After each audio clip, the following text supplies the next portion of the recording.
Hi guys, welcome back to the channel. Today we are out in Drax and we're giving you a tour of the largest plaza being built in Drax. This is the Boot 2 commercial complex. It's going to be 4 floors and it's being built at a cost of $1.5 billion. Now that's the main road straight ahead.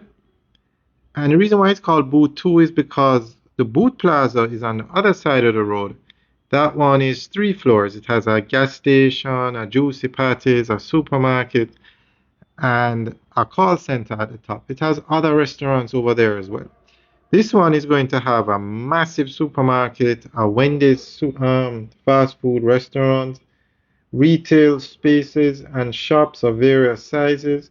This one is going to have a cinema and other entertainment facilities, fine dining and restaurants, along with professional offices and commercial space.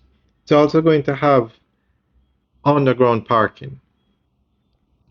And there's going to be an overhead bridge, a pedestrian bridge, to connect both plazas. Alright guys, giving you a quick tour. Let us know what you think. Leave your comments in the section below. Alright guys, have a good day.